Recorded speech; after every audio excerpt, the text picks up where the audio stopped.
Is there a time you can think about where you really had to be humble over flexing authority? Is there an event that stands out? What comes to mind, one of the toughest times for me, there have been a lot of tough times. And I say that, and what's important for your students to hear is that leadership is tough. Mm-hmm. And the great leaders walk around and they make it look so good.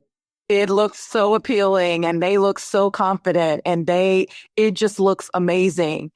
And know that it is the toughest thing to ever do. It's the toughest position to ever have, no matter the level. Leadership is hard and you've got to get through the hard times, right? But it's hard. So yes, there have been 5 years of hard times, but one of the hardest times I've gone through in Crosby ISD was after COVID when teachers disappeared. And so you said, students come back. You have to come back in the building, and teachers didn't return. Wow. And it was a nationwide crisis of teachers. Mm-hmm. So for the students sitting in your class who want to be principals, so imagine you're on a campus and you have all 700 of your students or 1,000 or whatever, and you don't have enough teachers, but the students are there. So you have to figure it out. And the first year of that experience was not good because we had teachers in our classrooms, quite simply, if you're breathing and you want to teach, can you start now? And that's not good for students.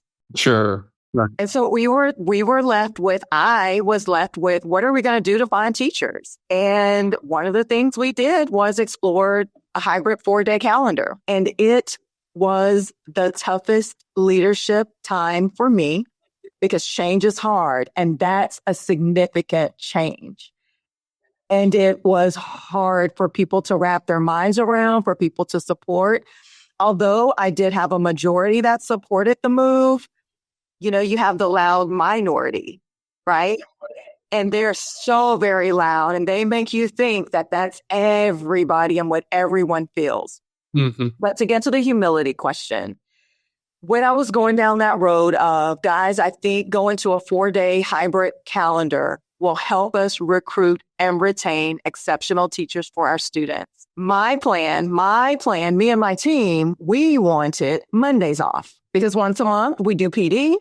So it was all about students because if you have professional development on Monday, you're ready to roll it out next day on Tuesday. As opposed to a Friday, you have the weekend, you come on Monday, you don't remember what we talked about on Friday.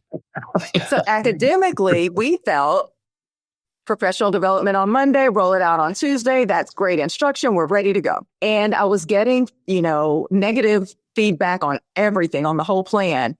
And what I started to hear, a lot of parents were saying, well, Mondays, it came, every potential concern, we found a solution for. And so then it became, well, Mondays just aren't good. They aren't good days. If it were on Friday, it would be better because I work from home on Fridays or I'm off on Fridays. And I, as superintendent, could have said, no, we want Mondays. We think it's best academically. We're going with Mondays.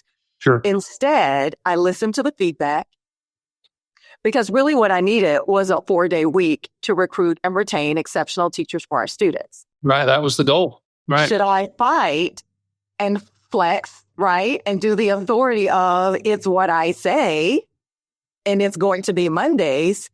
Or do I listen to what you're saying and have a little heart and humility in that it really would work best for me and my family if it were on this day? And so I changed it. So Fridays are our days off. Yeah. And I told them, I heard your feedback. I get it. I don't want to, completely wreck your lives. And so I want to work with you. And so we'll change the day. And we changed to Friday instead of Monday. That's great. That's great. Yeah. And I understand the PD element of that for sure. That's a real thing. But I think that being able to give in that way and listen and respond to that, I'm sure that was a win. Now, I know more and more districts are evaluating the 4-day week as it relates to recruiting, and I know there's all kinds of ways to address some of the concerns. I'm glad that's gone well. That was not an easy decision, but when you look at the big picture of you got to have great teachers, And so, how do we adjust our plan so that we can accommodate that? So, outside of that, what is there another piece of the vision that you've implemented that really helped staff feel like they took ownership over the decision? Feedback is a gift. Yes, of course. And I know they get so tired of them, but I send surveys out. I want to know your thoughts. I started where I would go to the campuses at the end of the day, ask the campus, give me a room to meet. I would go in that room and just whoever wants to come in and have time with me. Wow. Ask questions of me. And I always had kind of a, what's going well? What do you want to tell me? Do not touch. This is going so well. Don't touch it. Leave it alone. And what are ways that we can improve? And so that gave the physical in the room, face-to-face conversations with me, gave me an opportunity to answer questions, because when do you have time to talk to the superintendent? That doesn't typically happen. And so I would set up those times to have the face-to-face. I do surveys and gather their feedback. Mm-hmm. And they always know, or I want them to feel like they can take ownership. And I do want to know how this will affect you. And that most definitely factors into the decisions I make for the district. No, absolutely. Your favorite idea that's coming out of one of those sessions? Oh, gosh. Well, I'll flip it a little. I also do advisory groups. So my first year, I started student advisory groups. And I just met with this year's yesterday, and it was so amazing. I love our kids. They are the best. Yeah. But the first year when I started student advisory, one of the students said, it's really hard to keep up with what's going on every campus.